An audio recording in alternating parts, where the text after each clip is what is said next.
Olá, é um prazer estar junto com você para mais um programa Assunto do Dia ao vivo. Hoje é terça-feira, 11 de abril, e no programa de hoje a gente vai falar sobre a doença de Parkinson, que é um distúrbio do sistema nervoso que afeta o movimento, muitas vezes incluindo tremores. E além de falar sobre esse tema também, a gente vai ter vários quadros aqui, como você já está acostumado, como por exemplo o quadro Mitos ou Verdades, vamos também ter receita do dia hoje no Assunto do Dia e muito mais. O programa está imperdível, você não pode deixar de participar com a gente do Assunto do Dia nessa terça-feira. Olha, a gente começa o programa de hoje apresentando nossos convidados. O Dr. Douglas Monteiro já está aqui conosco no estúdio, ele que é fisioterapeuta e também doutor e mestre em neurociência e membro do programa Pro-Parkinson do Hospital das Clínicas. E também estamos aqui com a neurologista também do Hospital das Clínicas, a doutora Clélia Franco. Ela também irá nos ajudar tirando nossas dúvidas e nos ajudando de acordo com as dúvidas e as perguntas que vierem surgindo no programa de hoje. Mas antes de iniciar essa conversa muito importante, muito especial aqui com nossos especialistas, a gente vai acompanhar uma matéria sobre Parkinson com a repórter Joyce Fernanda. Aos 59 anos, seu Adilson começou a perceber os primeiros tremores. Eu sentia um tremorzinho em partes diversas do corpo, na barriga, no peito, nas costas, sentia a carne tremer. Daquele tremorzinho eu ficava pensando que danado é isso. Não doía nada não. Era um negócio que eu ficava meio assustado, que um negócio estranho, tremer só naquele lugarzinho. Mas somente 4 anos depois, recebeu o diagnóstico de Parkinson. Fez exame da cabeça, principalmente, a radiografia da cabeça, e fez um exame que faz dentro do laboratório mesmo, mandar caminhar para lá, caminhar para cá, ficar de um pé só, o pé esquerdo, o pé direito. Aí ele chegou, imediatamente ele chegou para mim e disse: você está com Parkinson. Aí eu me lembro como fosse hoje, ele disse: é uma doença degenerativa, você não vai morrer dela, mas ela vai sempre progredindo e você tem que se cuidar. Aí foi quando caiu a ficha, aí eu levei a sério, né? Comecei a frequentar mesmo nos dias certos, tomar o remédio certinho. Aí foi quando eu conheci aqui, alguém me informou aqui a associação, eu vim e estou aqui há uns 2 anos. O aposentado tem Parkinson num grau leve. Quase não dá para notar os tremores nas mãos. Mesmo assim, ele conta pra gente que sente dificuldades de executar algumas atividades do dia a dia. A maior dificuldade que eu tenho é não andar. Eu queira ou não queira, eu ando lento. Muito lento, mas ando, né? Não dói nada, mas eu consigo andar, agora andando muito lento. E tenho dificuldade também para vestir a roupa. É a maior dificuldade que eu estou sentindo de vestir, mas consigo vestir. Como Parkinson é uma doença progressiva, é preciso seguir o tratamento à risca para que o problema não evolua. No caso de seu Adilson, ele é feito com medicamentos e fisioterapia, tudo oferecido pela Associação de Parkinson de Pernambuco. Tomo 2 medicamentos, 4 de um tipo e 2 de outro por dia, para o Parkinson. E tem a grande ajuda que eu tive foi aqui na associação. Pessoal muito legal, muito tranquilo, vem com muito gosto. Faz a fisioterapia e tem melhorado muito. Eu acredito que não fosse isso aí, eu acho que eu já estava entrevado, talvez até sem andar. Além de seu Adilson, outras pessoas também recebem todo tipo de apoio que precisam para controlar os tremores. Mas para que a associação não pare, eles contam com a sua ajuda. A Associação de Parkinson de Pernambuco fica no edifício Dormar, no 2º andar, sala 21.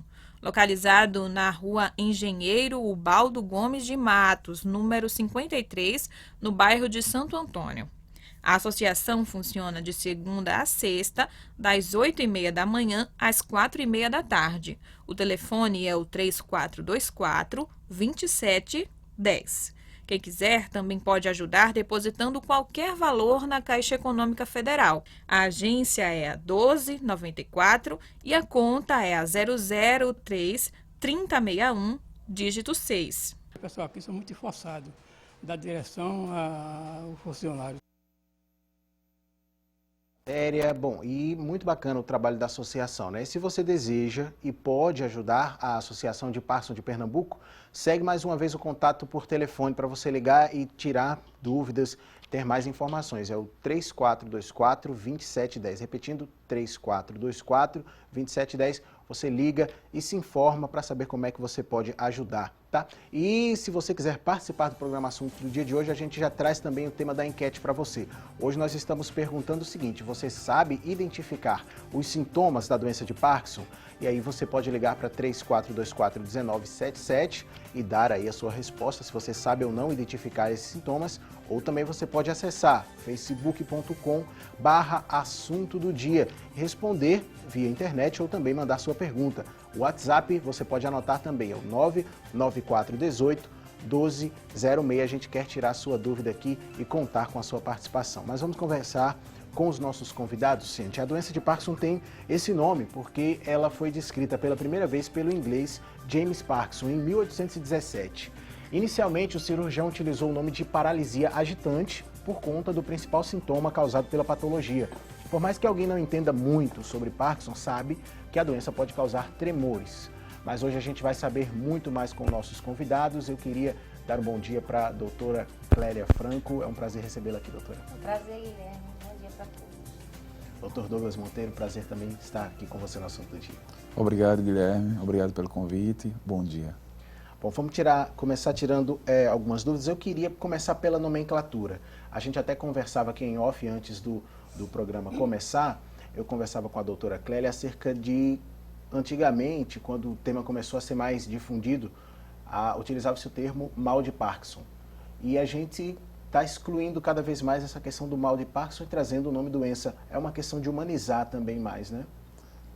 Isso, exatamente. A ideia é que a palavra mal já traz uma conotação negativa, né? Uhum. E que esses pacientes possam entender de que, mesmo eles tendo uma doença progressiva, eles podem ter qualidade de vida. Isso é importante. Atualmente, tanto a Academia Brasileira, né, de Neurologia, como a Associação Internacional que estuda a doença de Parkinson, né, que é o MDS, eles já tornaram esse termo proscrito, né? A gente não deve usar, justamente como o Douglas falou, para não trazer essa conotação de sofrimento, de maldição, que não é nada disso, né? A doença de Parkinson é uma doença crônica, como várias outras são. Eu dou muito exemplo: diabetes é uma doença crônica, sim, hipertensão é doença crônica, né? Artrose é uma doença crônica. Então, essas doenças que têm esse cunho de evolução crônico e que hoje a gente sabe que temos tantos tratamentos, não devem mais ser vistas com essa visão negativista, né?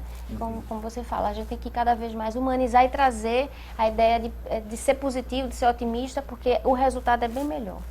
E é importante, né? A gente quis começar já trazendo essa informação, porque você provavelmente pode ter lido, pesquisado, ou até pode ser de seu costume usar o termo mal de Parkinson, mas a gente está erradicando esse termo, né? É uma doença, pode ser tratada, pode-se ter qualidade de vida com ela, não é? Isso. Primeiramente, o que eu gostaria de saber é o seguinte: o que que acontece no corpo da pessoa acometida de Parkinson, para que ela comece a desenvolver os sintomas e venha apresentar esses tremores e tudo que a doença traz? Na verdade, como você já citou, essa é uma doença que foi descrita há 200 anos, né, praticamente, por James Parkinson. E esse mês a gente comemora o alerta sobre a doença justamente porque é o mês de aniversário dele, né? Hoje, dia 11 de abril, né, aniversário de James Parkinson, assim, da época de vida dele. Então, desde essa época, da primeira descrição mais detalhada da doença, né, porque a gente sabe que antigamente, não é que a doença só veio a partir daí, de 200 anos, ela sempre existiu, só que do ponto de vista científico, a descrição mais detalhada foi a partir desse médico inglês, James Parkinson. E ele já descreveu como paralisia agitante, porque ele chamava a atenção dos dois sintomas motores mais importantes da doença, que é, como é que pode uma paralisia ser agitante? Mas ela foi chamada de paralisia na época dele, porque é uma doença que lentifica, né, os movimentos da pessoa, e é agitante por conta do tremor, porque o tremor ele aparece como sintoma mais chamativo do ponto de vista visual, mas não é o mais importante, né? Então o tremor, que é um tremor de repouso, que é justamente quando o paciente está com a mão ou o pé em repouso, o membro em repouso, né, ele começa a tremer como se fosse, que a gente chama enrolar de cigarro, que não se deve usar mais, né?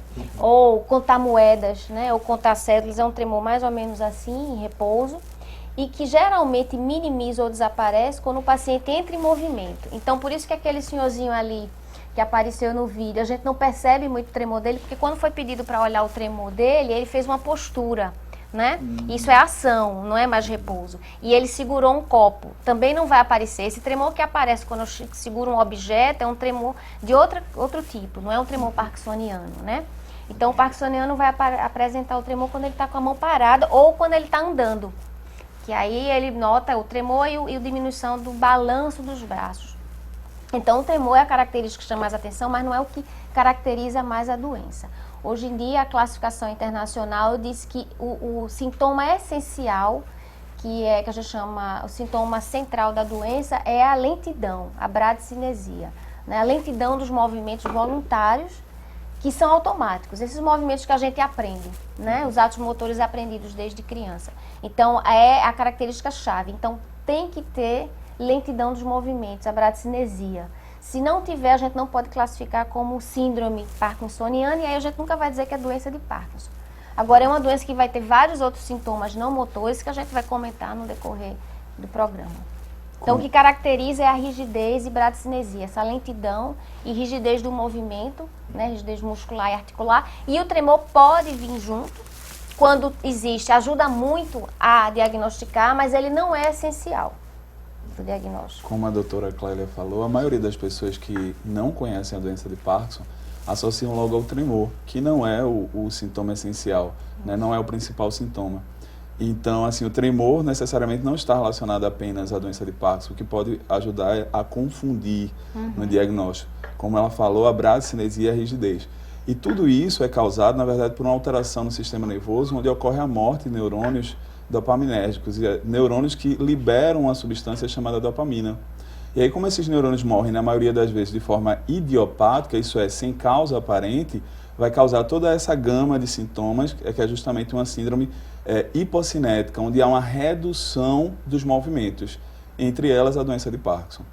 Agora, tem algum sintoma que não seja muito conhecido, por exemplo, e que a pessoa possa perceber que pode se tratar de um início de uma doença de Parkinson, um sintoma que não seja... Porque a gente fala muito dos tremores, existem alguns que não são tão conhecidos? Então, o diagnóstico é clínico, e para ser realizado o diagnóstico, né, o paciente teria que apresentar 2 dos 4 sinais cardinais, onde o de principal importância é justamente aquele que a doutora Clélia falou, que é a bradicinesia.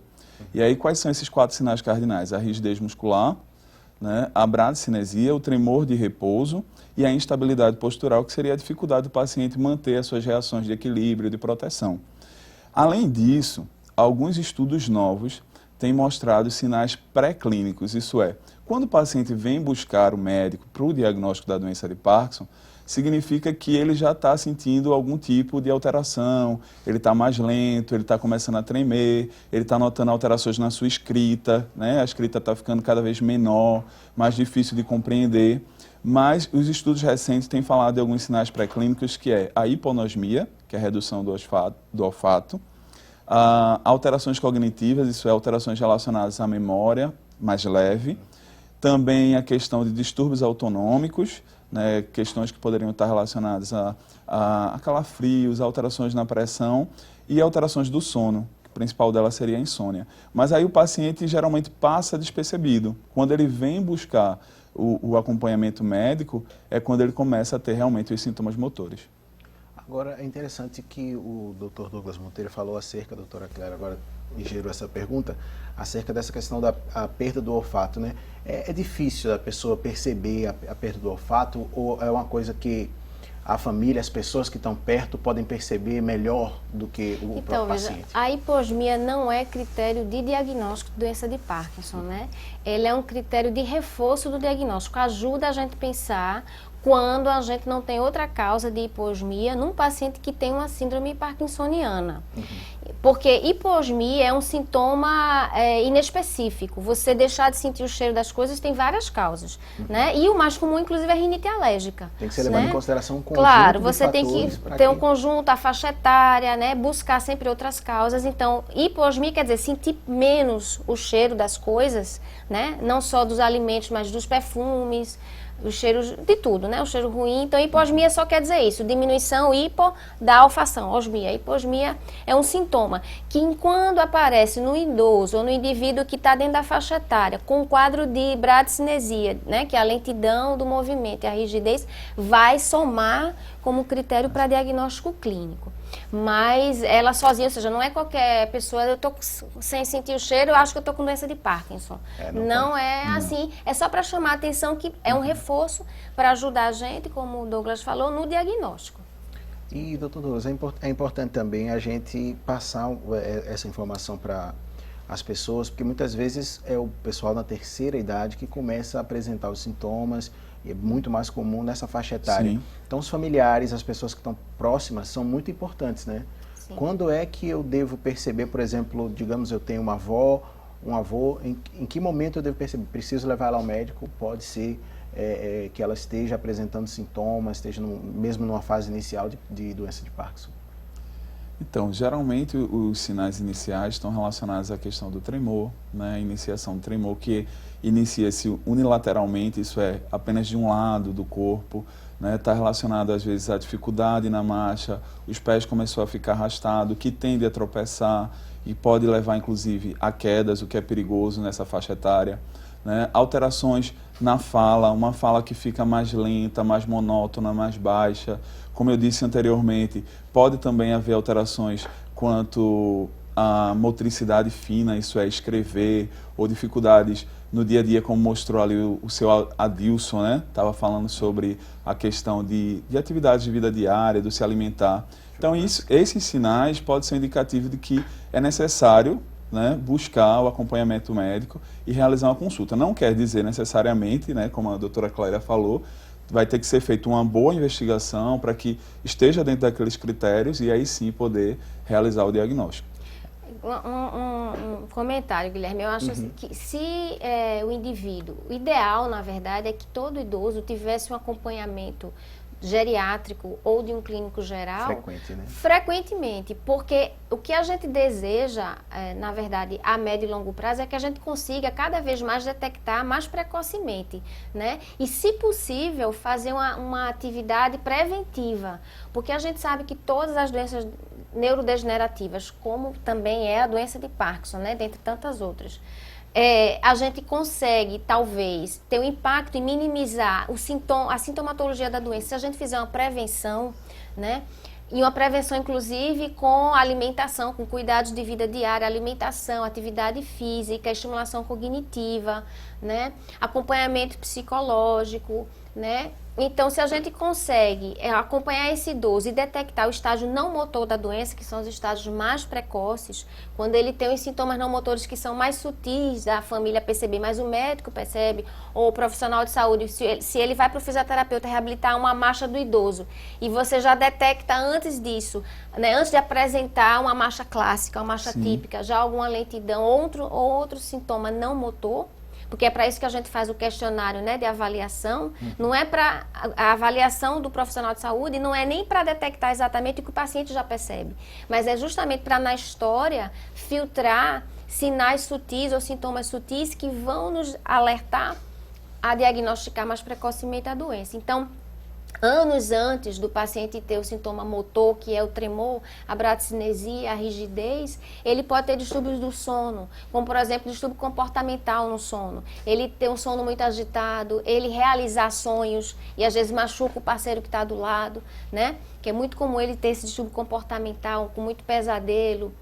Ele pode ter previamente quadros de insônia que foi interpretado como depressão e por isso ficava com insônia, às vezes já era um sintoma pré-motor. Distúrbios autonômicos que são relacionados ao controle urinário do paciente, né? Ele pode ter perda urinária frequente, sem ter um distúrbio prostático no caso dos homens. Então, ele pode ter uma desautonomia com sudorese, uma sudorese estranha, sua mais do que esperado para aquele momento do dia, né? Distúrbios pressóricos, quedas súbitas de pressão ou hipertensão súbita, alteração do ritmo cardíaco. Tem vários sintomas que podem ser bem prévios, né? Acontecer 10, 20 anos antes do sintoma motor. Então, se a gente tiver uma boa avaliação geriátrica ou da clínica médica, ou às vezes o paciente está fazendo acompanhamento com a fono por outro motivo, ou com o físio por outro motivo, e se detecta uma estranheza com isso, não está correndo de acordo com o que eu espero para um idoso, o envelhecimento normal, né? Porque a gente sempre perde capacidade com o envelhecimento. Sim. Já vai alertar. Então, ou seja, aquele indivíduo que for bem acompanhado, que a família estiver atenta, o ideal é não esperar aparecer uma coisa muito evidente. É sempre, faça a sua revisão, né? Faça a sua revisão semestral ou anual, que aí às vezes as coisas podem ser detectadas precocemente e você já tem uma qualidade de vida melhor porque está tratando numa fase mais precoce. A gente vai para um rápido intervalo e daqui a pouco a gente volta no assunto do dia falando mais, trazendo mais informações sobre doença de Parkinson. Não saia daí.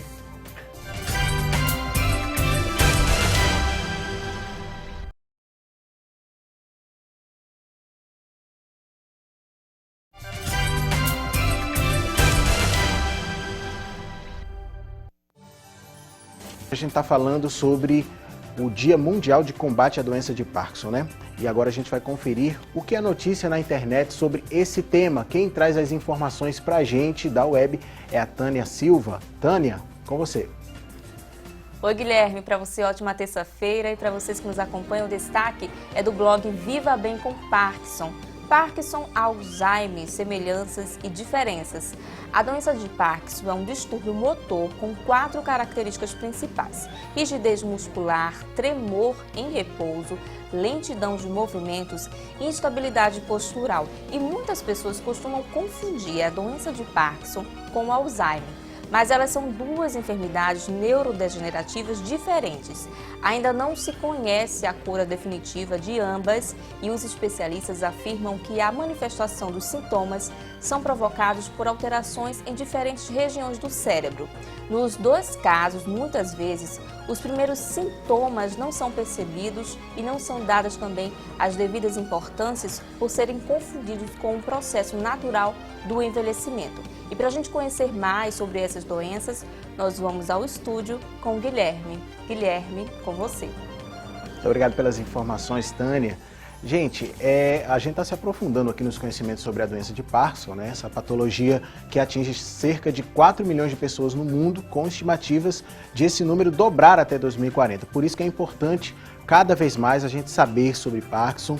E para nos ajudar, estamos com a neurologista do Hospital das Clínicas, doutora Clélia Franco, e também com o doutor Douglas Monteiro, doutor e mestre em neurociência e membro do programa Pro-Parkinson, também do HC. Eles vão nos ajudar agora no quadro Mito ou Verdade. A gente vai trazer aqui as telas, eles vão comentar para a gente se é mito ou verdade as informações, porque é muito bom a gente tirar essas dúvidas. A gente pesquisa muita coisa na internet, surge muita informação, nem todas são como as que a Tânia traz, que são informações válidas, então é preciso ter muito cuidado. Primeira tela já está aqui. O tremor é um sintoma exclusivo da doença de Parkinson. A gente até já falou um pouco sobre isso. Um tremor não significa exclusivamente Parkinson, pode significar outra coisa, né? Essa aí eu creio que é mito, né? Exatamente, a gente já até comentou, né, que o tremor, na verdade, é um sintoma que pode ser devido a várias situações de saúde e, com certeza, não é exclusivo da doença de Parkinson. Tremor, existem vários tipos de tremor, né? Existe tremor de repouso, tremor de ação, tremor de postura. E um exemplo clássico, por exemplo, quando a gente toma medicação que seja um estimulante, por exemplo, medicação para asma, dá tremor, né? Então as pessoas quando tomam alguns medicamentos podem ter tremor medicamentoso, né? Então o tremor por si só não é diagnóstico e não é exclusivo, realmente. Que outras doenças poderiam causar tremores, doutor? Várias outras doenças, né? Por exemplo, hipertireoidismo é uma doença que classicamente a hiperatividade da doença da glândula tireoide causa tremor, né? E geralmente tremor de ação. Um tremor muito comum é o tremor senil, que é o tremor do envelhecimento, que não é associado, não tem a ver com a doença de Parkinson. A gente chama de tremor senil ou tremor essencial. Esse tremor essencial ele pode acontecer também no jovem, quando tem uma história familiar bastante importante para tremor. E é um tremor de ação também. Estados de distúrbio metabólico, insuficiência renal crônica, em atividade, em prejuízo agudo, insuficiência renal aguda também pode dar tremor.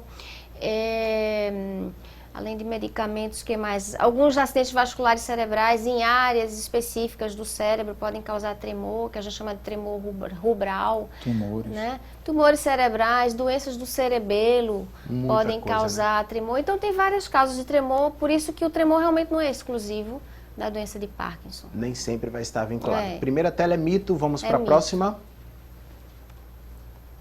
Próxima tela, apenas idosos podem ser diagnosticados com a doença. Inclusive eu dei uma pesquisada, Dr. Douglas, antes e inclusive vi alguns vídeos em que pessoas de até 20 anos estavam apresentando sintomas. Não sei se isso é real ou não, deixei para tirar essa dúvida aqui, essa tela nos traz essa informação. Mito ou verdade? Mito, né? É um mito porque é mais comum após os 50 anos, onde aumenta realmente a incidência, mas existe o Parkinson precoce, né, que é justamente esse Parkinson que antecede os 40 anos e pode inclusive haver o Parkinson juvenil, que é o Parkinson com menos de 21 anos. Existe um caso de Parkinson muito conhecido, né, popularmente, que é o ator Michael J. Fox, que fez aquele filme De Volta para o Futuro, que desenvolveu a doença de Parkinson ainda com 20 e poucos anos, né, e hoje inclusive tem nos Estados Unidos uma fundação Michael J. Fox, que faz pesquisas a respeito da doença de Parkinson. Então é mito. É mais comum em idosos, mas pessoas mais novas podem sim apresentar a doença de Parkinson. Quanto mais jovem a pessoa, mais, vamos dizer assim, mais acelerados são os efeitos da doença para evoluírem? Isso é relativo, né? Isso varia muito de indivíduo para indivíduo. A gente tem aí essa questão dos sintomas clássicos, mas, por exemplo, vai muito de como é feito o tratamento desse paciente, como a doutora Clélia falou no início, né, da estimulação que esse paciente recebe, e porque existem pacientes que estão há anos com o diagnóstico da doença de Parkinson, de repente estão no estágio 2 ainda apenas da doença, né, e tem pacientes que com 2 anos, às vezes a gente já vê pacientes no estágio 3 da doença. Então essa questão da velocidade de evolução vai ser influenciada por vários fatores. Agora o fato é que há uma pequena tendência de que pacientes mais jovens realmente eles possam ter maior comprometimento porque tem muitos anos ainda de vida, né? Então, inclusive o tratamento, a doutora Clélia poderia falar até melhor disso, o tratamento medicamentoso é feito com cuidado nesses pacientes porque se sabe que ele ainda vai se usar muito tempo essa medicação. A gente vai entrar nessa questão dos medicamentos daqui a pouco. Vamos para a próxima tela, gente. A pessoa com doença de Parkinson não consegue trabalhar? Bom, a gente viu o seu Adilson na matéria, que ele consegue executar várias atividades. Vai depender também da intensidade, da forma como a doença está em cada pessoa. Essa é mito ou verdade? Isso é mito, né? A gente sabe que, por ser uma doença crônica, imagine se o paciente tem diagnóstico de um parkinsonismo juvenil, né? Que é na adolescência, abaixo de 21 anos, e se ele, por conta da doença, a gente já taxar que é um indivíduo que não pode trabalhar, não é assim. Então, a capacidade de trabalho vai depender da capacidade física, cognitiva, né, emocional do indivíduo. Funcionalidade dele, né? Depende da funcionalidade. Então, isso aí vai ser individualizado também, o nível de capacidade para o trabalho, inclusive a incapacitação, do ponto de vista legal, dele receber uma aposentadoria ou não, né, por conta dessa doença, como em outras, depende da avaliação daquele caso naquela fase de vida. Então isso vai variar muito e não quer dizer que porque a pessoa tem doença de Parkinson ele já está proibido ou incapacitado para o trabalho, né? Vamos para a próxima tela, gente. O paciente com doença de Parkinson não pode praticar atividade física. Acho que tem um pouco a ver com essa anterior, né? Mas tem algum tipo de atividade que não seja recomendada? Primeiro vamos saber se é mito ou se é verdade essa. É mito, é mito. O paciente com doença de Parkinson, ele deve praticar atividade física, né? Um dos principais, digamos assim, remédios, a gente fala na fisioterapia para a doença de Parkinson, é o movimento. Ele precisa estar em movimento, como eu falei inicialmente, é uma doença que ela tende a levar o paciente à imobilidade, cada vez menos movimentos. Só tem que tomar cuidado, né, que algumas atividades têm que ser supervisionadas, porque ele tem, por exemplo, dificuldade na dupla tarefa, realizar 2 atividades ao mesmo tempo. Né? Então ele tem que tomar cuidado com isso, mas é completamente mito. Mas tem algum tipo de atividade, algum esporte mais pesado, vamos dizer assim, que não deva ser praticado pelas pessoas com Parkinson? Não, isso vai depender inclusive da funcionalidade do paciente, né, de como ele está, né, até em que estágio da doença ele está. Então, assim, eu tenho pacientes que jogam bola, que andam de bicicleta, né, e que eu aconselho é que ele continue fazendo essas atividades físicas. Preventivamente é até bom, né? A pessoa praticar atividades físicas é até bom não só para a prevenção do Parkinson, mas de várias outras doenças. Claro, é justamente isso que, como o Douglas falou, a atividade física para qualquer pessoa, independente de ter ou não uma doença, deveria, pelo menos inicialmente, ser orientada por um profissional especializado, né? Se for uma pessoa saudável, em geral, a orientação vai ser com o pessoal educador físico, né?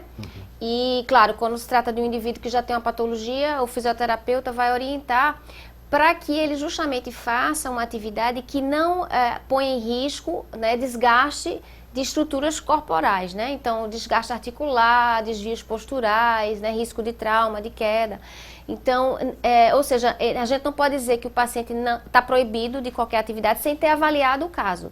Então, ele pode, porque às vezes tem a questão do custo também, né? Às vezes o paciente não pode manter um acompanhamento fisioterapêutico ou com um educador físico por muito tempo, do ponto de vista de custo financeiro, mas ele deveria fazer ou procurar uma instituição pública ou inicialmente fazer essa avaliação para ser orientado.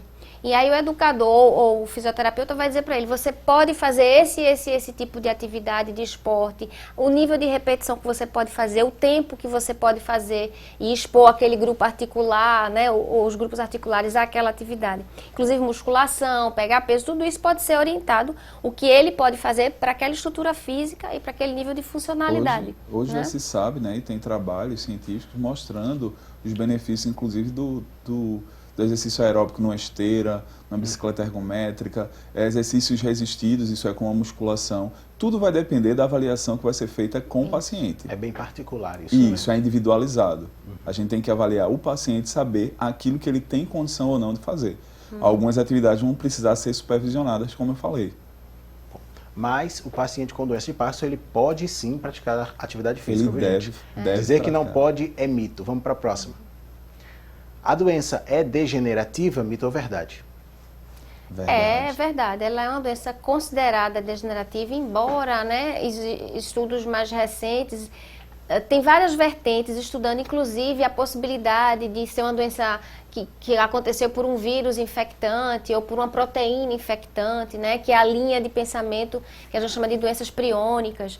Existe muita pesquisa em torno disso, se começa nos nervos ou plexos intestinais, que a gente chama mioentérico, se isso tem a ver com a toxina alimentar, né, que a gente possa estar consumindo aí sem perceber durante longos anos, alguma contaminação da água, isso tudo já foi pensado e continua sendo estudado, mas a priori, independente do que é que dá o gatilho para esse início de degeneração, é degenerativo porque realmente acontece morte progressiva de células nervosas, né, de neurônios, em várias partes do corpo.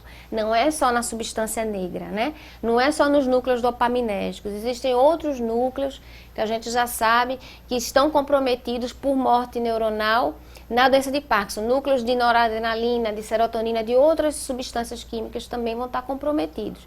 Esses núcleos, esses sistemas, né? Então a doença é multiredes, não é só uma rede dopaminérgica que está prejudicada. Há várias áreas do sistema nervoso central e periférico, nos nervos periféricos, gânglios periféricos também vão estar comprometidas. Então, a gente diz que a doença é degenerativa por isso, por ser uma doença que decorre da morte progressiva, ou seja, da degeneração de células nervosas no decorrer do tempo. A causa é que a gente não tem ainda definida exatamente, que provavelmente não é única. Existem vários fatores que causam essa degeneração. Então, é uma doença degenerativa, realmente. Então, essa é verdade. Vamos para a próxima agora, gente. Próxima tela. A doença não afeta apenas o sistema motor. Mito ou verdade? Verdade. A doença, ela afeta também, né, o que nós chamamos de sintomas não motores, né? A doença, ela compromete o sistema autonômico do paciente e também leva a sintomas como depressão, não por ter uma doença neurodegenerativa que até então não se tem a cura, mas justamente por todo esse déficit que a doutora falou, né, de alguns neurotransmissores, como é o caso principalmente da dopamina. Então é uma doença que leva realmente a outros sintomas que não apenas os sintomas motores. Isso, como a gente acabou de falar, como a doença o processo neurodegenerativo compromete várias áreas do sistema nervoso central, e não só a área motora, não é só substância negra e núcleos da base que trabalham com a dopamina, mas outras áreas, como várias áreas do lobo frontal, parietal, até região occipital também, já tem estudos dizendo que os pacientes podem, com o decorrer da doença, ter dificuldade de interpretação do que ele vê, né, da percepção visual, tanto que depois eles podem, depois de muitos anos de doença, desenvolver um quadro demencial associado à doença de Parkinson, que é a demência da doença. A gente vê que a doença longe está de só ser o sistema motor comprometido. Não é uma doença puramente motora, ao contrário. É uma doença que compromete múltiplas redes neuronais, com muitos outros neurotransmissores envolvidos e outras áreas afetadas também. Vamos agora para a próxima tela. Posso adquirir Parkinson devido ao uso de medicamentos? Essa é uma pergunta importante, né? Existem alguns medicamentos, hoje em dia a gente tem uma infinidade e é preciso ter um cuidado quanto a isso. Nesse caso aí, é possível a pessoa adquirir Parkinson por conta de algum medicamento que ela tomou indevidamente? É possível. Assim? Inclusive, na investigação inicial, quando o paciente com suspeita da doença chega no consultório, a gente precisa fazer todo um interrogatório clínico, né? Perguntando nos últimos anos quais são as medicações que o indivíduo vem utilizando. E a gente diz que tem vários medicamentos que são bloqueadores da dopamina ou antidopaminérgicos. Né? E uma classe muito comum de bloqueadores dopaminérgicos são os remédios para as vertigens, para as tonturas, para os quadros labirínticos, né? E que é comum os pacientes idosos usarem, né? Porque os pacientes idosos mais comumente desenvolvem labirintites, né? Ou problemas de equilíbrio, né? As vertigens, e aí tonturas.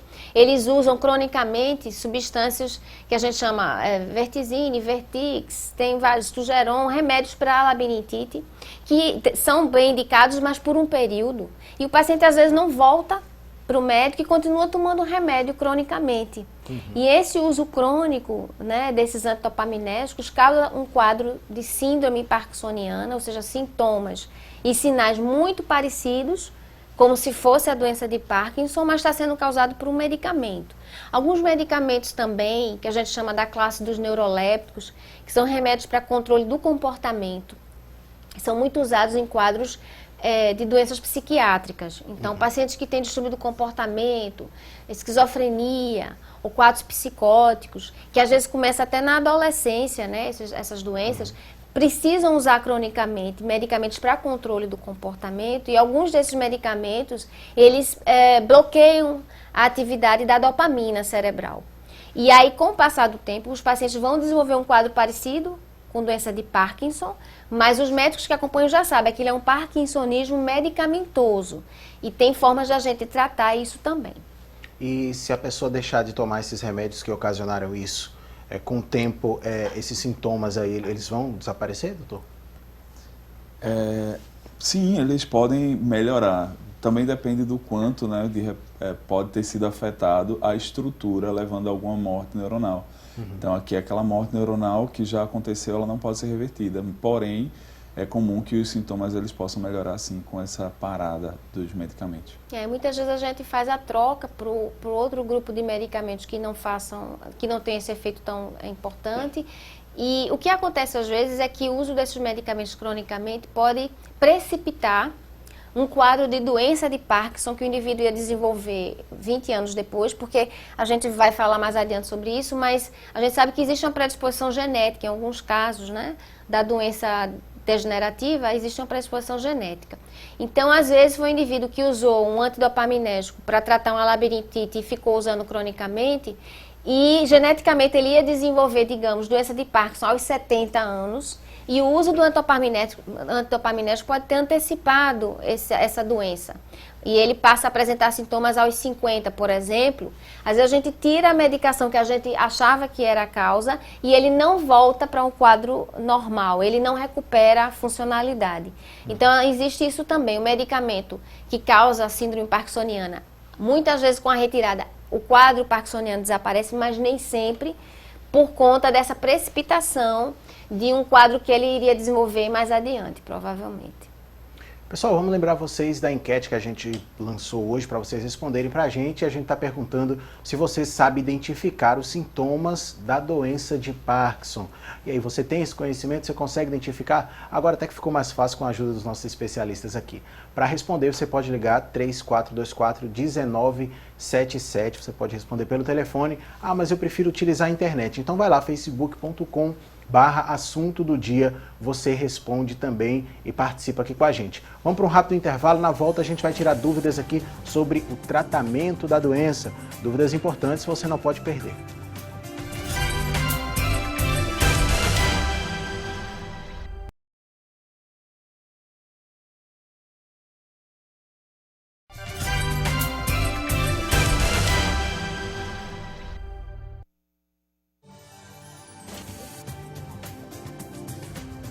Assunto do dia no ar novamente, hoje falando sobre uma doença extremamente comum. Anualmente surgem mais de 150 mil casos no Brasil, é a doença de Parkinson.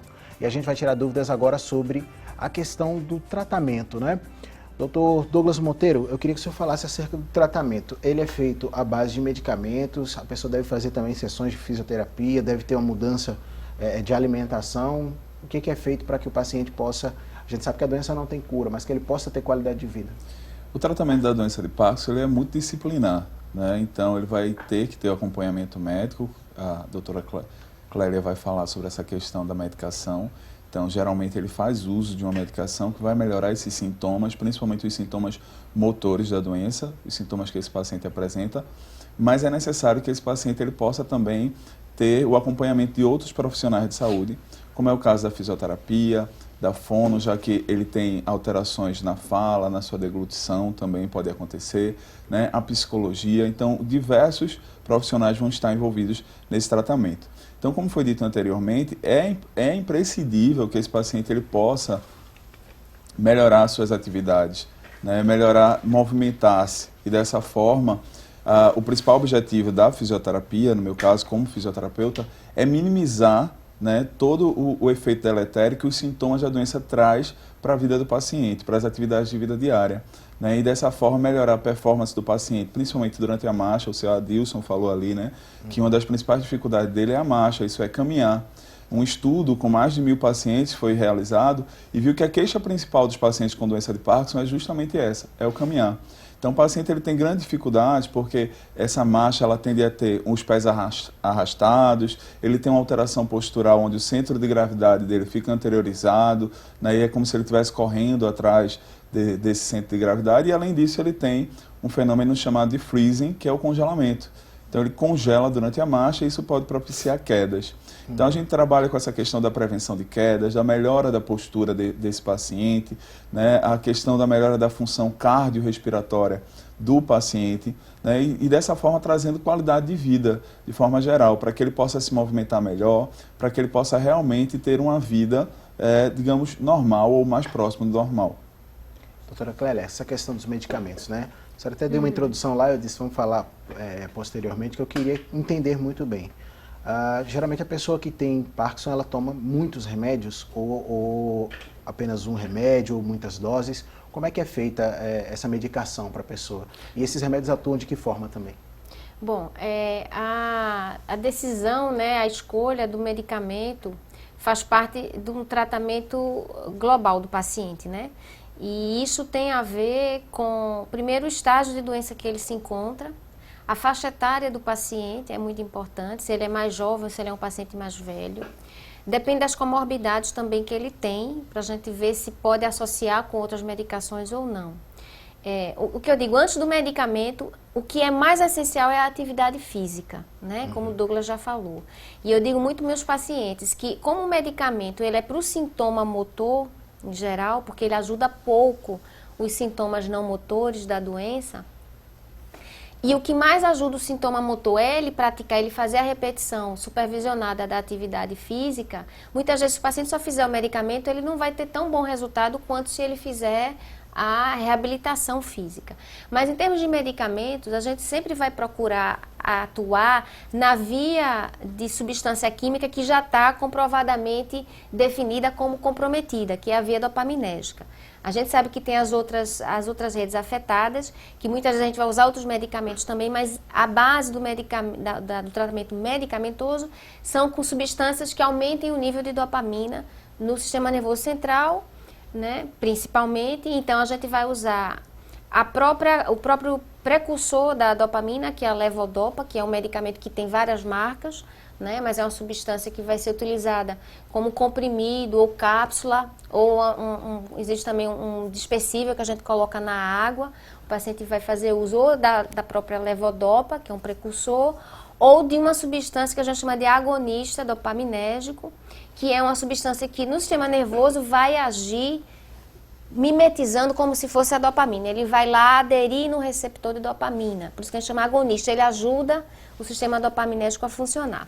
A escolha da dose do remédio, e se vai usar mais levodopa, ou se vai usar mais agonista, ou se vai associar, vai depender disso aí. Indivíduos mais jovens, em geral, a gente vai usar mais agonista dopaminérgico, os indivíduos mais idosos, a gente vai usar mais a levodopa. Mas chega um estágio de doença que a gente vai precisar começar a somar, porque esses medicamentos podem perder eficácia com o tempo de uso. E por isso que a gente tem que ser muito criterioso, porque o uso crônico de medicamentos implica em efeitos colaterais, não é? Em perda de eficácia, em que a gente chama tolerância, que é encurtamento também às vezes da dose, que é um fenômeno que a gente chama de wearing off. É quando o medicamento, a levodopa, ela começa a encurtar o tempo de ação dela, né? Então às vezes o paciente começa a tomar, no início dura 6 horas, 8 horas uma dose, depois de muitos anos de doença isso encurta, passa a só durar 4, 3, 2 horas, e a gente começa a ter que mudar a prescrição, os horários, a dose e associar outros medicamentos para melhorar a funcionalidade. Então, como o remédio ele é só sintomático, ele não tem impacto na evolução natural da doença, é que a gente tem que ser criterioso e só usar nos momentos que sejam necessários, não antecipar, porque tem paciente que chega querendo tomar dose, não, doutora, eu quero já tomar dose mais alta, pensando que isso vai impactar numa cura. E não é verdade. Ao contrário, a gente tem que minimizar o uso do medicamento só para realmente melhorar os sintomas e intensificar a orientação fisioterapêutica, né? Principalmente a correção postural e de marcha, que é o que mais prejudica o paciente. Então, são tratamentos que se complementam, porque, por exemplo, para realizar a fisioterapia, o ideal é que esse paciente esteja na condição ON, isso é como a doutora Clélia falou, sobre o efeito da medicação, porque isso vai melhorar a performance motora dele, né? Vai dar a ele também mais segurança e, inclusive, uma autoestima melhor por ter conseguido realizar aquela atividade, né? Então, assim, vai ser feita uma avaliação e vai ser visto quais são as maiores debilidades, né? Também os estágios da doença do paciente. Eu posso trabalhar algumas coisas na fisioterapia no sentido de prevenção. Se eu sei que o desenvolvimento da doença leva o paciente a ter alterações posturais, a desequilíbrio, que predispõe quedas, eu posso trabalhar a prevenção justamente pensando em prevenir essas quedas, em melhorar essa postura, em treinar o equilíbrio desse paciente, né? Então, acaba se complementando e a gente vai utilizar, olhando o estágio do paciente, pensando na condição física do paciente, aquilo de sintomas que ele apresenta. Porque, por exemplo, o James Parkinson, que a gente falou aqui, foi quem primeiro descreveu a doença, mas Jean Charcot, que é considerado o pai da neurologia, ele disse o seguinte: existem 2 tipos clínicos predominantes na doença, aquele mais tremulante e o mais rígido acinético. Então isso é algo que também eu tenho que considerar quando vou traçar o meu protocolo para o paciente. Se ele é mais tremulante, se ele é mais rígido acinético, se ele é mais rígido e mais lento, né? Então, isso é algo que eu vou considerar. E também a queixa principal do paciente e aquilo que ele tem de debilidade e até com o que ele se identifica. Por exemplo, hoje em dia no meu consultório, eu tenho usado protocolos onde a gente possa usar realidade virtual, jogos, né, onde a gente possa utilizar pistas auditivas com músicas, com ritmos, que vão melhorando a marcha desse paciente, né? Pistas visuais, principalmente para aqueles pacientes que apresentam o freezing, que é o congelamento da marcha, né? A prática mental, no sentido desse paciente conseguir planejar o que é que ele quer realizar de atividade motora e ele consegue melhorar essa performance motora. Então, assim, são várias estratégias que a gente pode utilizar da fisioterapia para que possa beneficiar esse paciente. Só que Que estratégia eu vou usar vai depender muito da minha avaliação e dos sintomas que esse paciente apresenta. Diante do tratamento, a pessoa fazendo o tratamento adequado, como a gente já falou algumas vezes aqui, cada caso é um caso, vai ter que ser avaliado de maneira particular. Mas, de uma maneira geral, se a pessoa seguir um tratamento e tudo, ela vai conseguir atrasar muito a evolução da doença ou até neutralizar de certa forma? Há essa possibilidade de neutralizar ou apenas reduzir os efeitos? O que a gente diz não é atrasar a evolução da doença, mas é diminuir o impacto dela na vida do indivíduo, né? Ou seja, é minimizar os sintomas. Afetar menos a qualidade de vida, no caso, né? Dificilmente a gente vai conseguir impactar na evolução da doença, até porque ela é variável do indivíduo para o outro, e que como isso é uma coisa, é uma doença que tira a funcionalidade, porque as redes são redes que trabalham com as funções, né, com funções motoras e não motoras, o tratamento de melhor qualidade, claro que vai deixar o indivíduo mais apto, né, e mais funcional, e a cognição e a emoção vai melhorar, porque a atividade motora melhora isso também, porque as redes neuronais são todas, interagem, né? Então, quando você trabalha a parte motora, você também está trabalhando a parte cognitiva, a parte afetiva e emocional, né? E vice-versa. E por isso que quando a gente fala em medicamento, lembrar que a gente vai usar também, possivelmente, né? Medicamentos para melhorar, se ele tiver um quadro emocional ou distúrbio do humor, a gente vai precisar usar também medicamentos para tratar o distúrbio do humor, para que ele fique mais motivado e participe mais. E uma coisa leva a outra, né? Ele vai, então, realizar melhor a atividade motora, ele vai ter melhor resultado e vai ficar mais feliz e assim por diante. Então, isso sim é impacto na doença, mas a gente não quer dizer que isso a gente está impactando diretamente na evolução neuropatológica, né? Mas, e sim, qualidade de vida. E isso é o que importa. A gente, né, o paciente às vezes fica preocupado em dizer, doutor ou doutor, né? Será que eu tratando hoje isso eu vou viver mais, né? Eu vou melhorar o meu tempo vou aumentar meu tempo de vida. Então a gente não tem que pensar nisso, a gente tem que pensar hoje na qualidade de vida. Até porque muitas vezes não é a doença de Parkinson que vai causar mortalidade no indivíduo. A gente sabe que, claro, se ela não for tratada, ela vai impactar em reduzir a sobrevida. Mas é muito mais as complicações advindas de um estágio avançado e muitas vezes de uma falta de acompanhamento. Né? É uma infecção respiratória, é uma infecção urinária por imobilidade, é uma escara, um ferimento que infecciona porque ele fica imobilizado. Então, quanto mais for cuidado e planejado esse tratamento, com participação inclusive da família, né, que é muito importante, e né, colocar esse ente familiar dentro do convívio, participando das atividades familiares, sociais, seja o Parkinson juvenil ou de início precoce ou tardio, todos eles, antes de tudo, somos pessoas e precisamos desse cuidado como, né, de humanização, como você falou. Então, isso é que vai impactar positivamente, né? A gente tem que pensar em tempo, a gente tem que pensar em qualidade de vida. Existem dois aspectos aí, né? O aspecto físico, do ponto de vista músculo-esquelético, porque, por exemplo, a gente falou da rigidez. Essa rigidez vai levando a um encurtamento muscular.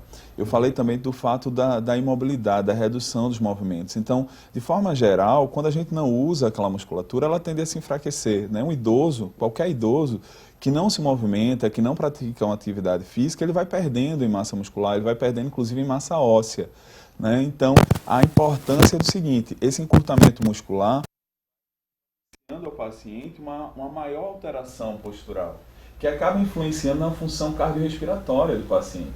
Porque ele, além de não ter uma atividade e não se movimentar, ele tem uma alteração postural. Né? E como a doutora falou, muitas vezes isso são causas de complicações no paciente. Então, esse tratamento, né, o medicamentoso auxiliado aos diversos outros tratamentos, como é o caso da fisioterapia, vai melhorar essa questão postural, vai melhorar essa força muscular para que esse paciente possa se movimentar melhor e, consequentemente, a gente consegue, digamos assim, minimizar, né, os efeitos da doença e retardar um pouco a questão sintomatológica. Além disso, o que acontece é a atividade física ajuda qualquer pessoa a produzir uma quantidade maior de dopamina, né, no sistema nervoso. E além disso, essa estimulação, feita de uma forma correta, leva a um processo chamado de neuroplasticidade, né, que é quando o nosso sistema nervoso vai se adaptando frente aos estímulos externos. Então, se eu estou dando estímulo a ele na fisioterapia, seja dessas diversas formas que eu falei, né, eu estou propiciando que o sistema nervoso dele vá se adaptando e tente, digamos assim, lidar com as dificuldades. Né? Morreram neurônios, mas os neurônios que ficaram vão tentar suprir a deficiência daqueles neurônios que já morreram. Né? Então, tudo isso é feito através dessa estimulação, desses exercícios, dessas atividades. Vamos dar uma pausa aqui, gente, na nossa conversa para falar de coisa boa. O que você espera de uma loja de roupas quando precisa comprar algum produto para você?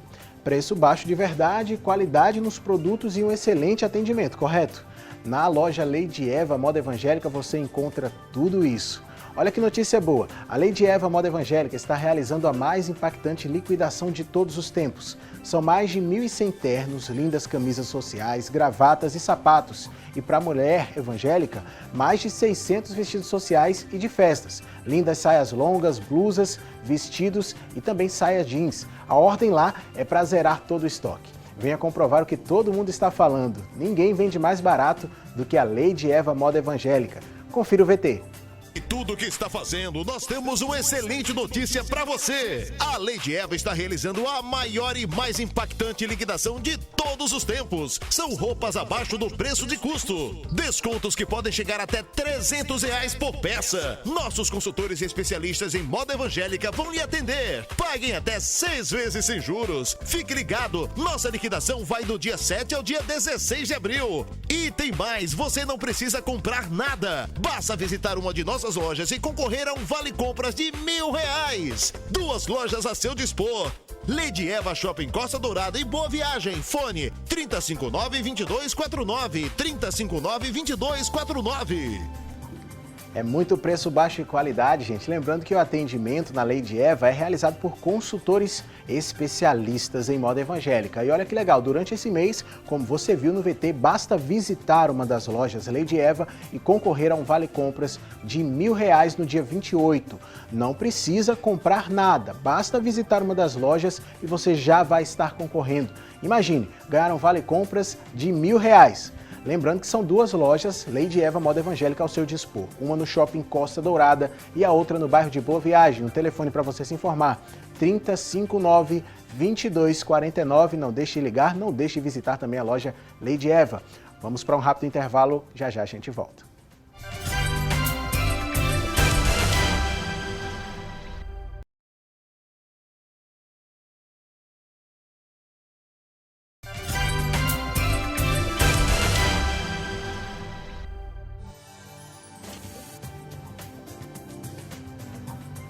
Estamos de volta com o assunto do dia e agora vamos aprender a preparar uma torta de abobrinha no quadro Receita do Dia. Hoje nós vamos fazer uma torta de abobrinha, que é ideal para servir como acompanhamento na hora do almoço. Vamos começar? Então anota aí todos os ingredientes. Para esta receita, você vai precisar de uma cebola média picada, 4 ovos, meia xícara de queijo parmesão, 1 colher de chá de fermento, sal a gosto, 1/4 de xícara de farinha de trigo, 100 gramas de bacon cortados em cubos e fritos, pimenta do reino a gosto, e 1 colher de sopa de azeite. Nós vamos começar a receita de hoje colocando a abobrinha no recipiente.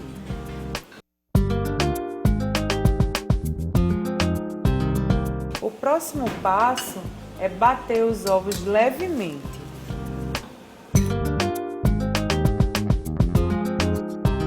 Vamos colocar ele aqui também.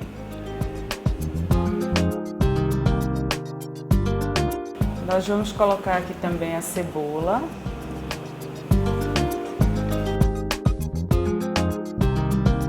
Aqui temos o bacon frito. O queijo parmesão. Vou temperar com um pouquinho de pimenta.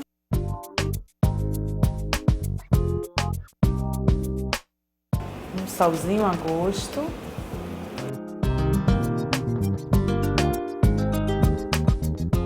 E para finalizar, vamos colocar o trigo, o fermento e o azeite. Agora é só misturar tudo.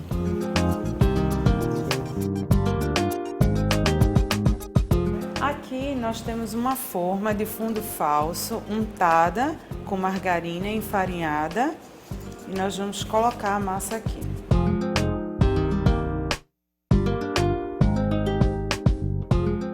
O próximo passo é levar para o forno para assar a 200 graus por aproximadamente 20 minutos.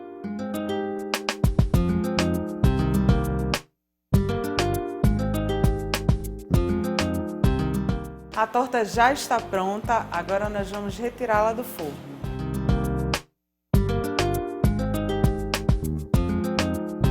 Agora nós vamos desenformar.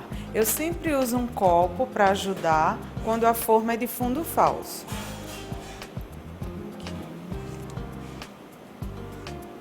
Esta foi a nossa dica de hoje, espero que vocês tenham gostado e nos vemos no próximo Receita do Dia.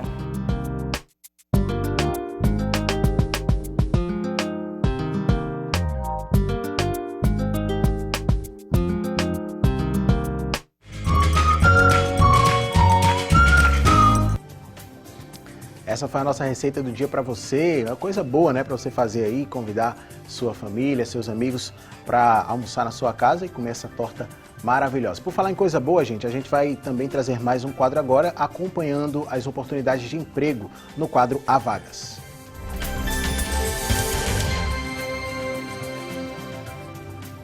Vamos conferir as oportunidades de emprego. Bom, gente, tem vaga para vigilante, na verdade 3 vagas.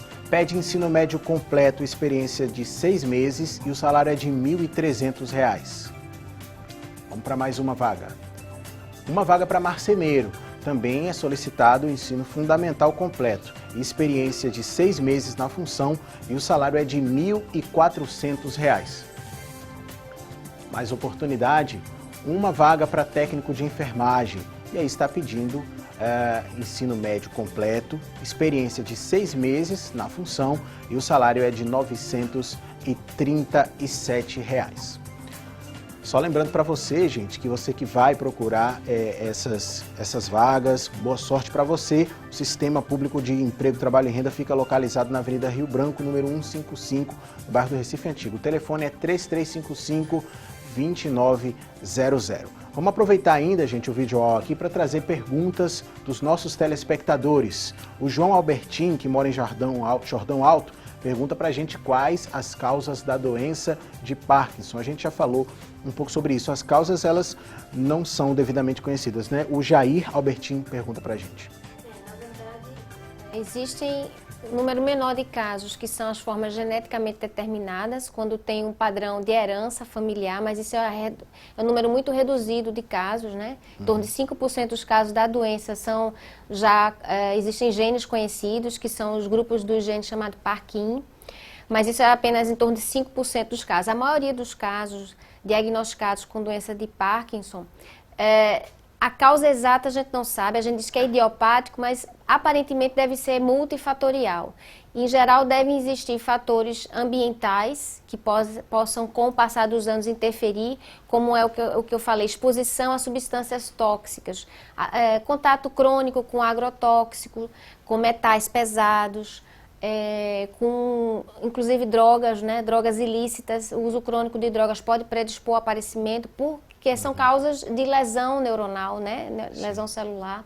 Então, exposição a fatores tóxicos em geral, cronicamente, é fator de risco e pode desencadear o surgimento dos sintomas.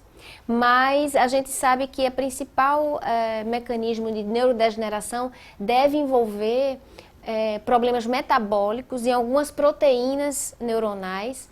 E aí vem essa linha de pesquisa que chama atenção a modificação da molécula de proteínas, que é a hipótese priônica da doença. Mas isso ainda está em estudo. Hoje o que você pode dizer para a população é que a doença não é transmissível, né? E a maior parte delas não é herdada, então o fato de você ter um ente familiar com a doença não quer dizer que os filhos todos vão ter, né, e que os parentes todos, os irmãos vão ter, não. Claro que existe um risco um pouco aumentado na família, mas isso não é uma herança determinada, né? E que, fora isso, nos casos sintomáticos, que não é a doença de Parkinson clássica, mas é um parkinsonismo, por exemplo, por traumatismo.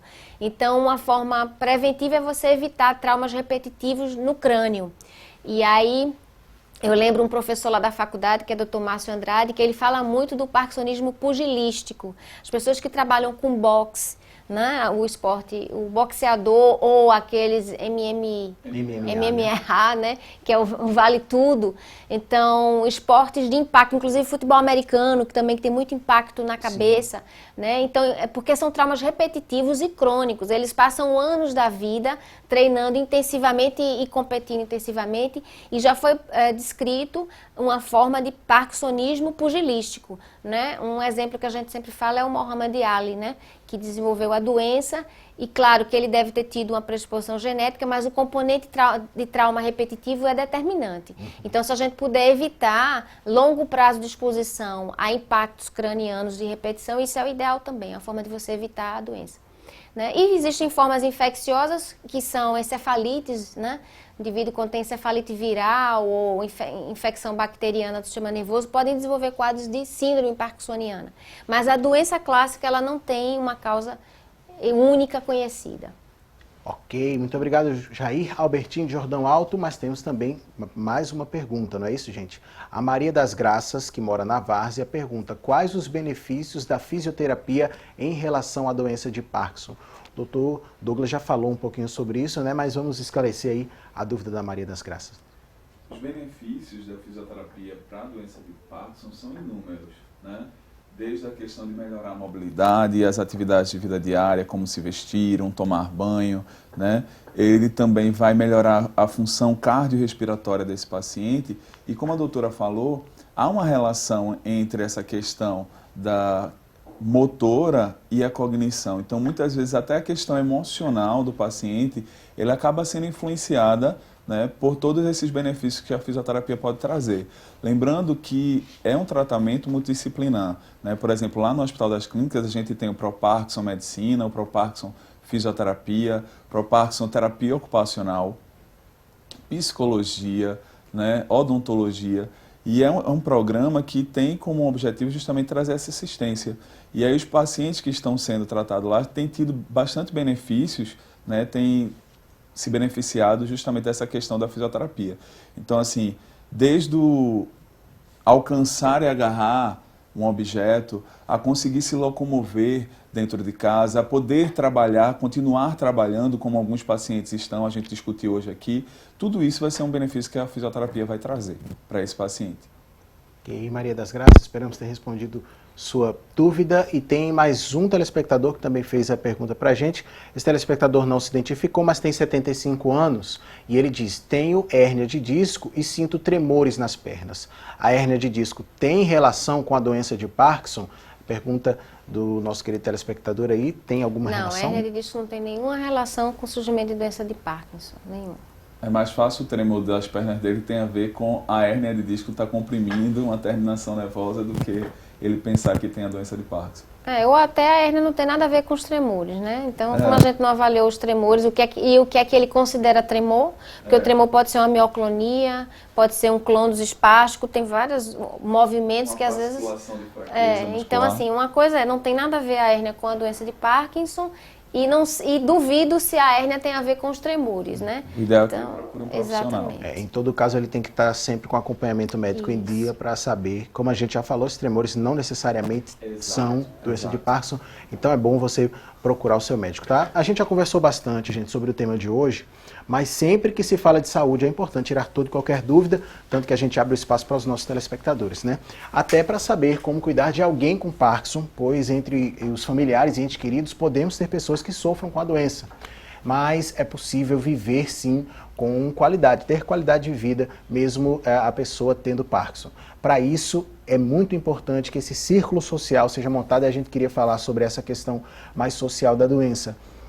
As pessoas precisam acolher, quem está em volta precisa estar sempre próximo da pessoa, motivando. O tratamento não é fácil, né? A pessoa tem muita coisa que precisa ser levada a sério, cumprida à risca, a fisioterapia, a questão medicamentosa, as visitas regulares ao médico.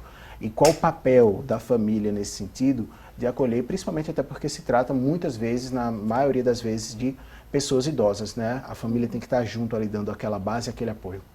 Sim, e lembrar que como o tratamento é multidisciplinar, e a gente está enfocando muito aqui na área médica e na área de fisioterapia, mas não esquecer dos outros profissionais, né? Então, inclusive, para tratamento da família também, porque muitas vezes o adoecimento de um ente querido, né, principalmente porque como o Parkinson em geral acomete mais o idoso, não é que seja só do idoso, mas né, a maior parte dos casos é indivíduos acima de 65 anos, 3% dos casos, principalmente da população que é enorme, né, de idosos. Então, a família às vezes adoece junto, porque percebe a incapacidade e como a incapacidade requer que a família se estruture para cuidar, né, do idoso, então isso muitas vezes gera problemas afetivos da família também. Às vezes os familiares entram em depressão ou desenvolvem pânico, ansiedade. Então é importante que a família como um todo seja assistida e também preste assistência ao indivíduo portador da doença. Então é importante que a família, se possível, até se programe para atividades em conjunto, né? Porque é muito bom quando o idoso pode ir para uma sessão de atividade física em que o familiar possa ir também, tanto para prestar atenção e poder receber a orientação que vai em casa, e às vezes até uma atividade esportiva que pode ser feita junto, né? Porque às vezes aí vai para a fisioterapia, mas nos dias que não está na fisioterapia, ele pode fazer uma atividade esportiva, ou uma coisa simples como uma caminhada, o andar de bicicleta, né? Uma hidroterapia ou uma hidroginástica, né? Ou sei lá, dança, né? Tem tantas outras atividades que podem ser feitas e muitas vezes a família pode participar. Eu digo muito isso. Então, ouvir música, né? A musicoterapia, que já é uma atividade profissional bastante reconhecida. Então, a família pode participar das sessões e levar para casa essa atividade de musicoterapia, né? O acompanhamento psicológico para o familiar, para a família, para o paciente. O fonoaudiólogo, que é muito importante, né? Porque esses pacientes podem desenvolver distúrbio de linguagem, né? De articulação, na verdade, da fala, né? Da deglutição, né? Da impostação de voz. Então, às vezes o paciente quer desenvolver um canto, né, ser treinado para cantar, e ele pode ter orientação da fonoaudiologia. A mudança de alimentação, a nutrição vai ser importantíssima. Então, o pessoal da nutrição vai ajudar muito o paciente. Terapia ocupacional, né, odontologia, como você falou. A família, se ela estiver atenta, mesmo no serviço público, com toda a dificuldade, mas procurar buscar apoio, né, e às vezes recebe não tem vaga aqui, vai para outro local para fazer a composição dessa equipe, mesmo que seja fragmentada, porque às vezes não consegue fazer no mesmo serviço, mas consegue um dentista em outro hospital, mas que essa atividade e essa orientação possa ser feita, né? Isso é muito importante. O acompanhamento da família é essencial. Além disso, atividades em grupo com pacientes com doença de Parkinson têm mostrado resultados muito positivos. Eu realizei, por exemplo, uma pesquisa onde a gente fez uma atividade, né, na piscina com fisioterapia aquática, né? O pessoal chama de hidroterapia. E a ideia era avaliar a percepção da qualidade de vida e os resultados foram muito bons, porque ocorre aquela troca, né? Aquele paciente que está ali com pessoas que têm, digamos assim, a mesma vivência que ele, o mesmo problema que ele, e aí eles acabam trocando experiências e é muito bom para eles. É importante esse apoio da família porque, às vezes, muitos pacientes param o tratamento porque não tem quem possa levar para a fisioterapia, não tem quem possa acompanhar, né? E, como a doutora falou, essas doenças neurodegenerativas, no geral, não só a doença de Parkinson, impactam muito na qualidade de vida da família, do cuidador, daquele que está ali acompanhando o paciente. Por isso que hoje em dia, por exemplo, nesse programa que eu falei para vocês, que eu realizo no meu consultório, eu priorizo a importância do treinar o cuidador para algumas atividades, do acompanhamento do paciente, né? Então, o cuidador, ele é parte ativa nesse tratamento, né? O familiar, ele tem que ser parte ativa nesse tratamento. Ele precisa realmente entender, porque muitas vezes a gente, por amar e querer cuidar, o nosso excesso de zelo acaba atrapalhando. Não, eu vou levar a comida de papai no quarto. Entendo. Mas trazer papai até a mesa faria com que papai se movimentasse. Papai precisa se movimentar. Além disso, papai estar na mesa, no convívio social da família, faz diferença para a percepção de papai do quanto ele é valorizado, do quanto ele ainda faz parte da família. Então é importante a gente entender que saúde é um conceito amplo, né? Biopsicossocial. Não é apenas a parte física, mas a parte social. Né? E isso precisa ser valorizado, né, por todos os profissionais, incluindo a família no tratamento. Olha, a gente fez uma enquete, né? A gente perguntou se você sabe identificar os sintomas da doença de Parkinson. Vamos conferir o resultado agora, a gente já tem. 35% das pessoas disseram que sim, e 65%, a maioria, disseram que não. A gente espera que as dicas que a gente passou aqui no assunto do dia de hoje ajudem você a conhecer mais, tenham ajudado você. E desde já eu agradeço, eu saí daqui muito mais esclarecido. Dr. Douglas Monteiro, prazer recebê-lo aqui, viu? Eu que agradeço, né? Se alguém tiver mais interesse, pode inclusive entrar no blog do ProParkinson, né? Que é www.proparkinsonwordpress.com, certo? Também pode, né, aqueles que tiverem interesse, me buscar através do www.fisiodouglasmonteiro.com.br. Ótimo, muito bom. Para você que quiser tirar mais dúvidas, conhecer mais o trabalho do Dr. Douglas, doutora Clélia Franco, muito obrigado também pela sua participação. Viu? Eu também agradeço e assim como o Douglas, chama a população para frequentar o site da Academia Brasileira de Neurologia, ótimo. Também o Facebook da ABN, né? Você procura Academia Brasileira de Neurologia ou ABN e lá vão ter informações sobre esse mês de alerta, né, da doença de Parkinson. A ABN tem material didático também para informação do cuidador, né? Trabalhos científicos que são feitos na área. Então, conhecimento precisa ser divulgado, né? Porque quanto mais a gente conhece, a gente sabe lidar melhor. Então, é nosso papel educador, né, de fazer isso. O Hospital das Clínicas, lá eu faço a supervisão da residência médica. Nós temos ambulatório de distúrbio do movimento, né? O paciente passa por uma triagem, tem o grupo do ProParkinson. Todos os hospitais públicos que têm neurologia em atendimento faz esse tipo de avaliação, né? Claro que os pacientes que usam a rede pública precisam procurar o seu médico. Doutora trouxe, inclusive, desculpa interromper, sim. A doutora trouxe, inclusive, eu trouxe até mostrar um também. panfletinho, né, que a Academia Brasileira de Neurologia distribui, né, e contendo os informes sobre o que é a doença, né, informes sobre quais são as possíveis causas, o tratamento, né, são orientações gerais, mas você acessando o www, está aqui, abneuro.org,